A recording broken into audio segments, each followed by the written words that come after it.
시청자 여러분 안녕하십니까? 뉴스데일리 베스트 민앵커입니다. 이준석 대표와 황교안 전 대표 간 감정 싸움이 더욱 격화되는 분위기입니다. 급기야 황교안 전 대표가 이준석 대표를 고소하는 일까지 발생했습니다. 고소 사유는 명예훼손죄, 모욕죄, 강요죄 등인데요.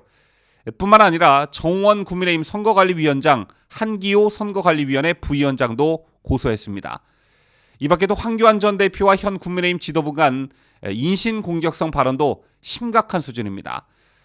부정선거 논란으로 촉발된 제1야당 전직 당대표와 현 당대표를 비롯한 지도부 간 갈등이 극에 달하고 있습니다.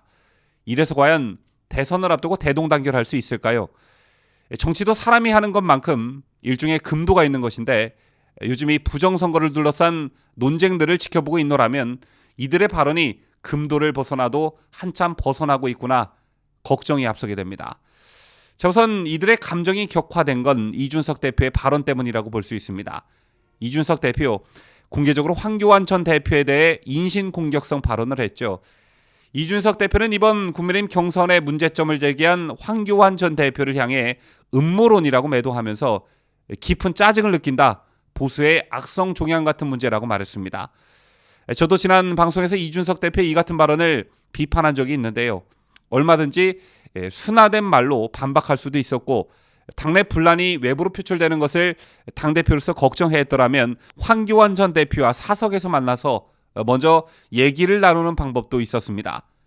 그런데 꼭 저렇게 인신공격성 발언을 공개적으로 해야만 했을까? 이런 생각이 들 수밖에 없습니다. 정치를 유승민한테 배워서 저런 것일까요? 또 이준석 대표에 이어 김재원 최고위원도 인신공격성 발언을 서슴지 않았습니다. 김재원 최고위원은 황교안 전 대표가 법원에 국민의힘 대선 후보 경선 중단, 가처분 신청을 낸 데 대해서 우리를 아주 조금씩 괴롭히는 스컹크 같다 이렇게 말했습니다. 한번 들어와서 악취를 품어내고 하루 종일 그 장소에 들어가지 못하게 한다 이렇게 말하면서 황교안 전 대표를 스컹크에 비유한 것인데요. 악성 종양, 스컹크, 이러다 쌍욕도 나오는 건 아닌지 모르겠습니다. 또 이들은 SNS상에서도 격한 대립을 하고 있습니다. 황교안 대표가 19일 새벽에 페이스북을 통해 대법관 앞에서 실시된 재검표 현장에서 나온 무수한 법적 증거물, 즉 가짜 투표지들을 보고 부정선거를 이야기한 것이다라며 나를 야합이나 하는 사람으로 내몰아 나의 명예를 훼손시켰다. 이준석 대표를 명예훼손으로 고소하겠다고 하자 이준석 대표도 즉각 반응하면서 자신의 페이스북에 제가 당대표로 있는 한은 눈에 흙이 들어가도 부정선거론자들은 대선 기간 중 당 언저리에도 발을 못 붙이게 하겠다.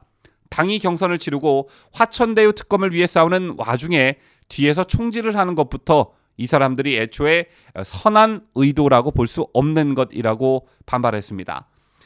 황교안 전 대표와 이준석 대표의 부정선거를 바라보는 근본적 시각이 다르다는 것은 이미 알려진 바이죠. 이준석 대표는 대표적 부정선거 부정론자이고 이를 음모론이라고 여기고 있고 황교안 전 대표는 내가 내 눈으로 직접 확인을 했다. 음모론이 아니라 증거들을 가지고 팩트를 말하고 있다는 입장을 견지하고 있습니다. 또 앞서 이준석 대표가 페이스북에서 쓴 대로 지금 당면한 과제는 대선과 화천대유 특검인데 부정선거를 논할 때냐 이런 식으로 부정선거를 우선순위에 두고 있지 않은 반면 황교안 전 대표는 부정선거는 과거 얘기이기도 하지만 앞으로 이 부정선거를 방치한다면 곧 있을 대선에서도 이와 같은 일이 발생할 수 있다, 재발할 수 있다 이렇게 우려하고 있습니다. 완전 정반대 입장을 취하고 있는데요. 여러분께서는 누구의 말이 맞다고 보시는지요? 이런 격한 감정 싸움이 결국 고소 고발전으로 치닫고 있습니다. 황교안 전 대표가 오늘 자신을 악성 종양이라고 비난한 이준석 국민의힘 대표를 명예훼손 혐의 등으로 대검찰청에 고소했다고 이렇게 밝혔습니다. 황 전 대표는 이날 페이스북을 통해 저는 선거 정의를 세우기 위해 오늘 이준석 국민의힘 대표를 명예훼손죄, 모욕죄, 강요죄로 고소했다 이렇게 밝혔습니다. 그러면서 황 전 대표는 앞으로도 당의 선거관리 절차에 대해서 의혹제기, 이의제기를 한다는 이유로 윤리위원회에 회부하는 불법을 행하면 반드시 윤리위원회에 회부하는 관계자들 모두를 고소하는 등 끝까지 사법 처리하도록 할 것이라고 밝혔습니다. 또 황 전 대표는 선거 정의를 세우는 것은 제2의 차원이 아니다. 당과 나라를 위한 것이며 국민의 주권을 찾아드리기 위한 것이라며 내년 정권 교체를 이루기 위해 반드시 해결해야만 하는 선행 조건이라고 말했습니다.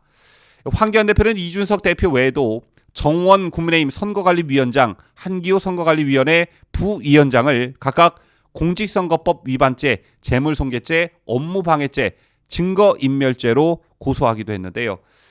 누가나 상대방 주장을 받아들이지 않는다면 논란은 계속해서 이어질 분위기입니다. 황교안 전 대표, 국민의힘 8강 경선에서 탈락한 이후에도 지속적으로 부정선거에 대한 문제 제기를 하고 있습니다. 오늘은 한 라디오 프로그램에 출연해 자신이 이렇게 주장하는 근거를 소상히 밝히기도 했는데요. 황 전 대표는 MBC 라디오 시선집중에서 국민들에게 설명드리면 듣는 분들의 70에서 80%가 제 말도 끝나기 전에 부정선거네요 라는 답이 나온다 이렇게 말했습니다. 그러면서 황 전 대표는 당내 경선에 당 외의 중앙선관위가 관여하지 않았나, 어떻게 보면 4.15 부정선거의 주범이 중앙선관위라며 거기서 여론조사를 하게 되면 이를테면 더러운 손, 상처가 있는 손으로 하게 되는 것이라고 비판했습니다. 또 진행자가 중앙선관위가 관리하는 내년 3월 대선도 믿을 수 없다는 것입니까? 라고 묻자 지금 이런 시스템으로는 그렇게 될 수밖에 없다. 그러니까 개선을 하고 보완해야 한다. 부정선거의 실체를 밝혀내야 한다고도 강조하기도 했습니다. 이어서 득표율 등 통계 자료들을 극소수만 보고 법 규정을 어겨가면서 폐기했다고 한다. 각 후보별 투표수, 득표수 이런 것들이 전혀 공개되지 않고 있다며 믿을 만한 후보별 득표율 제보를 받고 있다고도 밝혔습니다. 요즘 황교안 전 대표의 행보를 보면 또 지난 국민의힘 경선 8강전에서의 모습을 보면 당대표 할 때보다 의지가 돋보이고 어떤 결기나 총기도 느껴지는데요. 부정선거 싸움이라는 게 참 외로운 싸움이기도 하죠. 제1야당인 국민의힘은 물론 기성 언론도 이 문제에 관심을 갖지 않고 있기 때문입니다.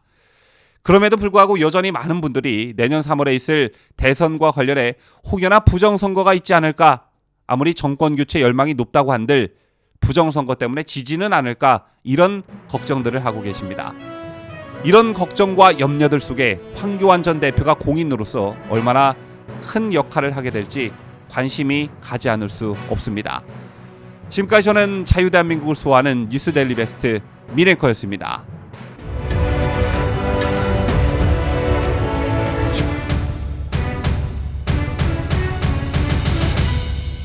함께해요. 뉴스데일리 베스트.